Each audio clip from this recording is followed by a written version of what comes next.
Magandang araw mga bata. Bago tayo magsimula sa ating pananaliw, lumayo na tayo para sa ating panalangin na pamungunahan ng binibining alayin. Ang aming Diyos sa mga pasaraw, ito at sa bagong buhay na ginagawa sa buhay ko yung mga at natawagin mo kami sa aming gawa sa pangalan ni Jesus. Amen. Bago kayo umupo, patitingnan ang ilalim ng inyong kalat. Yan sa ako nagkalat. Ilagay ito sa tamang lalagyan. Mahusay, dalawa lang kalat.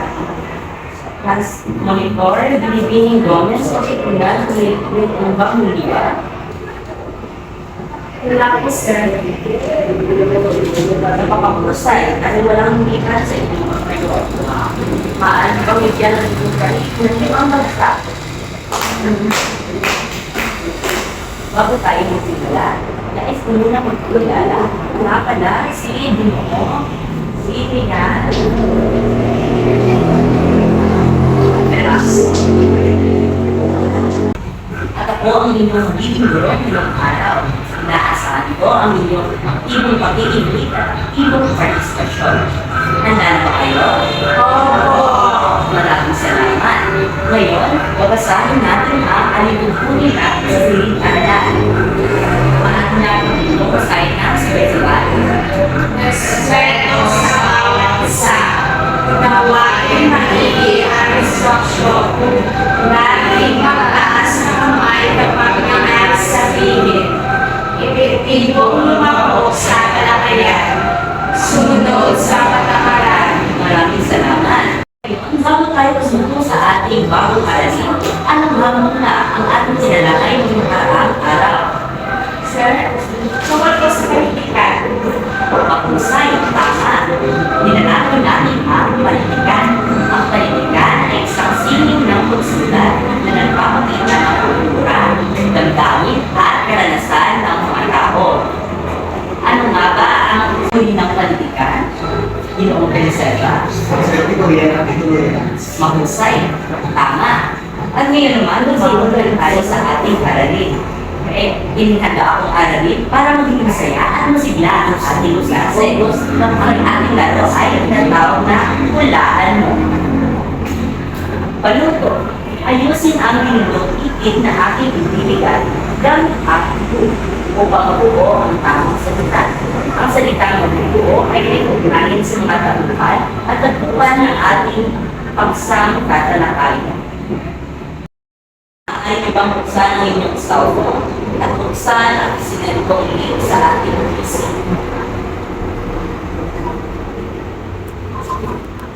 Ilagay ang inyong pangalan at isabihin. At ilagay ang password na kasama sa aking Instagram.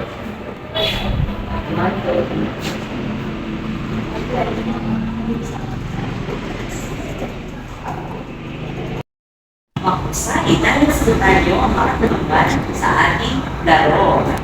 Napansin ba ninyo na ang masalita ninyong nasagutan ay may kaugnayan sa ating pasang tatalakayin? At tulad ng kanan ni Dorante, Adolfo, at Natales, Baratama, at Haring Linceo. At ngayon naman, lumapa naman tayo sa ating pinakapaksang tatalakayin, ang Florante at Laura. Kung tayo umungo sa ating talakayan, nais ko lamang ibahagi ang ating mga layunin. Una ang knowledge, natutukoy ng mga mag-aaral ang mga kunari elemento ng akda tulad ng takbuhan, tagpuan, banghay at nag-iisa-isa ang mahalagang pangyayari sa piling bahagi ng Florante at Laura. Ikalawa, skills, nakabubuo ang mga mag-aaral ng sariling interpretasyon tungkol sa mensahe ng pinipahagi na Florante at Laura sa pamamagitan ng maayos na paliwanag o talata. Katatlo naman ay ang affective na ipapahayag ng mga mag-aaral ang sariling damdamin at pananaw hingin sa mga aral ng akda at naiugnay ito sa sariling karanasan.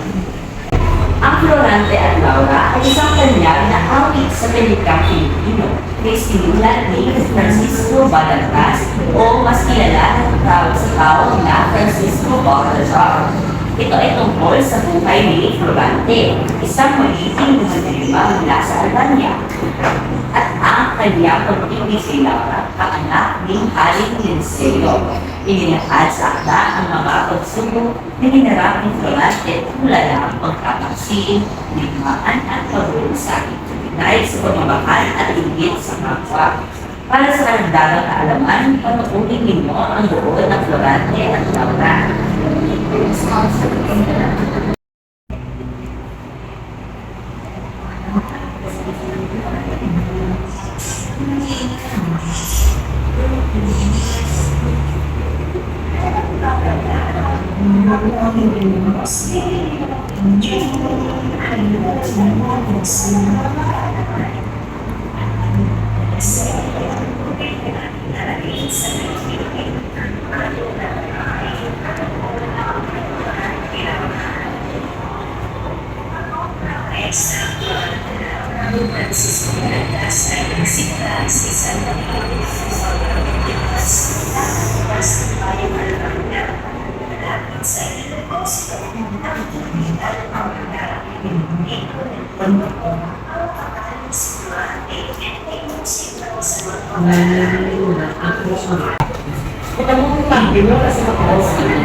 Sa iyo, napanood nila ang buo ng Florante at Laura.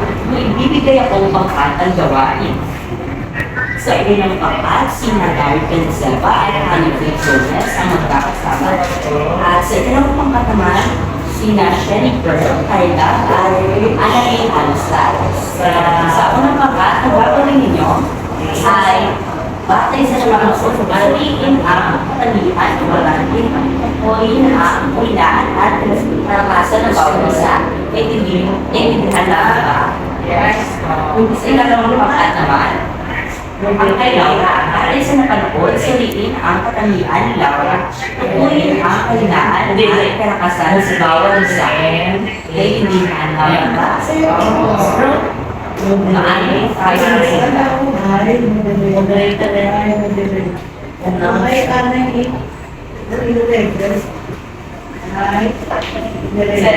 Ikalawang sa unang pangkat, paano dito kayo?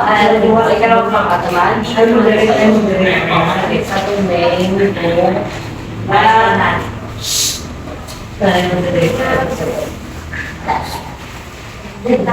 at ngayon, natapos na ang 5 minuto na ibinigay para sa pangkatang gawain. Tayo ay tatanghal na. Sa unang pangkat, sino ang sasalita para sa inyo? Okay, Mr. Pinsada.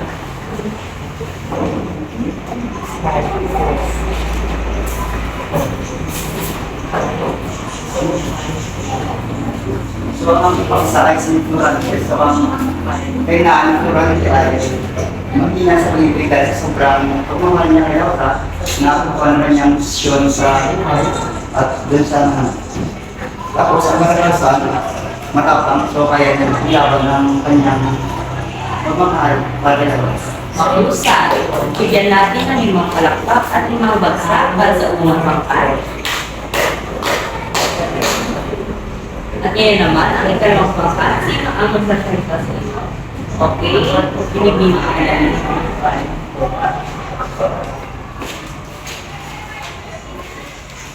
Ganito po ang aming pangkat. Ang aming paksa ay si Laura. Ang kanyang pahingaan ay pagiging dahil palaging nananaig ang lupot at takot ni Laura dahil sinayay sa kanyang buhay. At ang kanyang kalakasan naman ay pagpapahal. Dahil din na sa mamahalin ng mga Mahusay dahil na naititiwanan niyo ng maayos ang aking ginawa, ang aking inihandang gawain. Bigyan natin ang ikalawang pangkat ng 5 palakpak. At ngayon naman, pupunta tayo sa ating pinakapakasang aralin ngayong araw. Una ang frigo. Anong nga ba ang frigo? Ang frigo ay isang uri ng tulang masayad siya sa likas na karaniwang binilikas o inaawit. ito ay binubuo ng mga sampung at nanutsod ng isang at lima.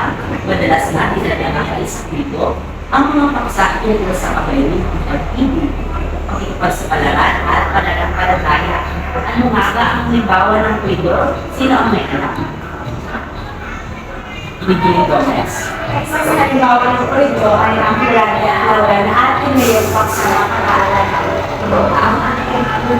Ang Miranda at Laura ay isang halimbawa na koridor.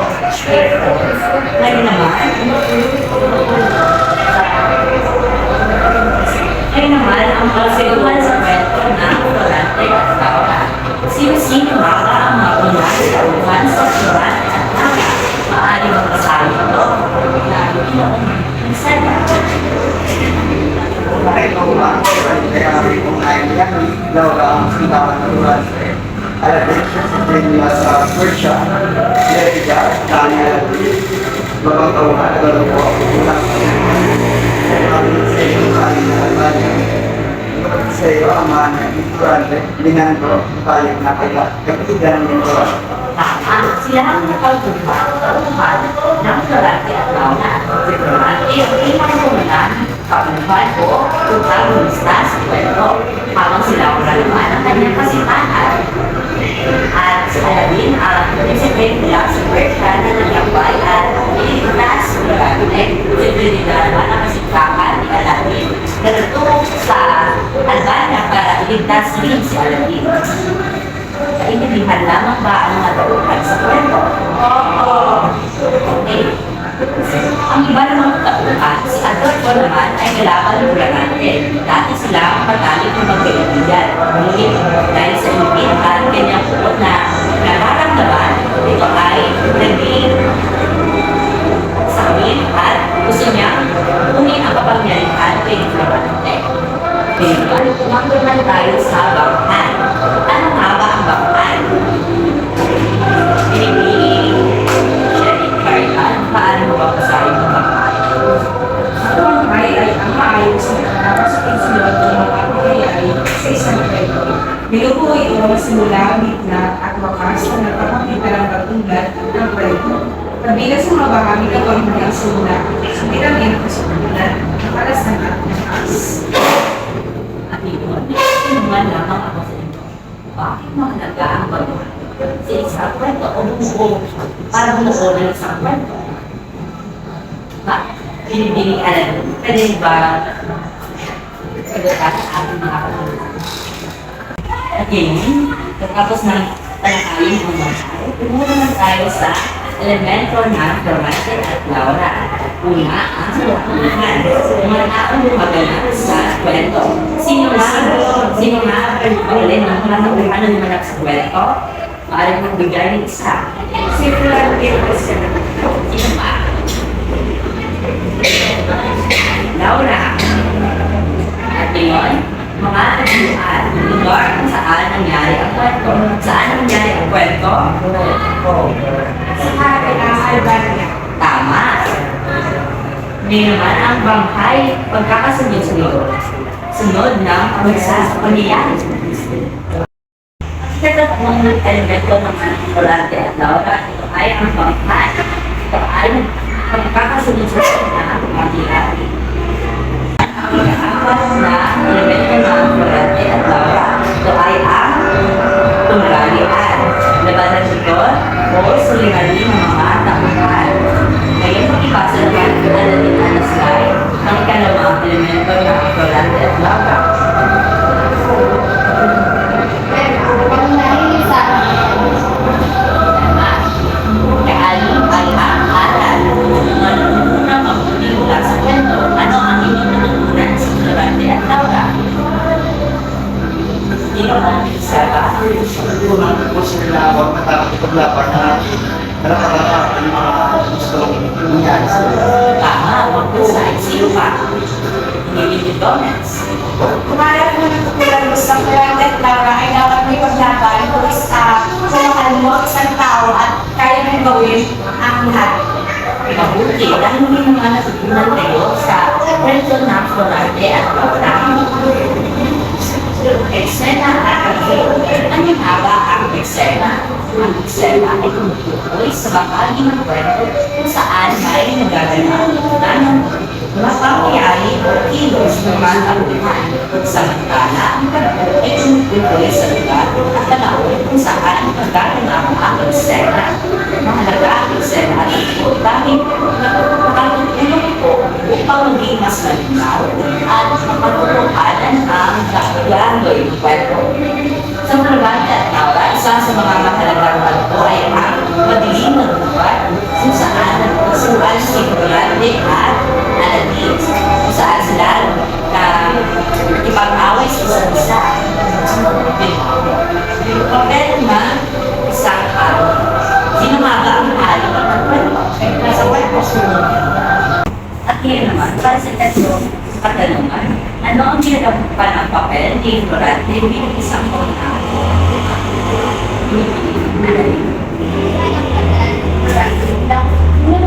Tauhan sa kwento ng Florante at Laura. Kasi Florante ay matapang at mabait na presidente sa Albania kung saan sa kanya umiikot ang sakso. Maraming salamat, Biling. Para sa ating ikaamang naon, paano makatutulong ang pagbuhan ang gubat ng Albania sa pagbuhan ng makakalagaan ng ating nilang? Binibilan.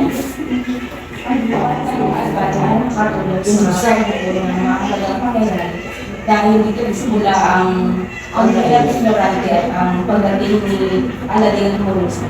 Maraming salamat sa inyong kasihan at makakalagaan at na mahalaga. Para sa ating pagkakata, sa inyong palagay, paano nyo ipapakita ang pagpapahalaga sa Florante at Laura bilang sine sa sinasalamin sa ating kultura? Inoong pinsala. Ang mahalaga po ito sa pagkita na pagpagpilit ito ay tayo ay nasa lugar ng panahon na dapat ito at nililin mo natin ang mga gawa ng ating mga luto na atin na nabigay sa atin ng aral upang tayo ay maging kung sino tayo ngayon. Para sa ikalawang katanungan, ano ang inyong natutunan sa mga tauhan sa kwento? Binibili ko. Ang natutunan ko po sa mga tauhan sa kwento ng Florante at Laura ay dapat maging mapagmahal at huwag mag-isip sa kapangyarihan. Maraming salamat. Ang inyong mga sagot ay lahat tama. Magaling sabi, marami kayong masutunan sa ating alamin ngayong araw. Ngayon naman, mapay naman tayo sa ating pagtataya. Para sa ating pagpato, sa pamamagitan ng pagpato, ang mga mag-aaral ay sasagot ng mga inihandang pagpinamay, pagpipiling sa o na may ugnay sa andang Florante at Laura. Basahin at nawain ng mabuti ang bawat tanong bago sagutan ang sumusunod. Pag-ikuhan ng inyong mga salvo at buksan ang makros at ilagay ang inyong mga pangalan.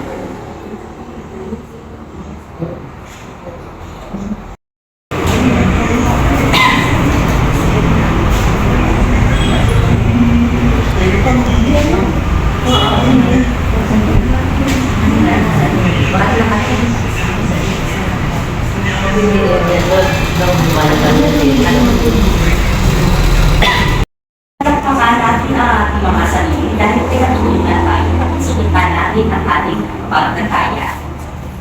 Bigyan niyo ang inyong sarili na 5%. At dito gato sa ating diskusyon ngayong araw. Maraming salamat. Para sa ating pagkakalali, ano ang dula at ano ang mga bahagi ng dula? So, sumitin ko sa ating susunod na pagkakita. Tandaan nila ba? Maraming salamat. At kita pa tayo.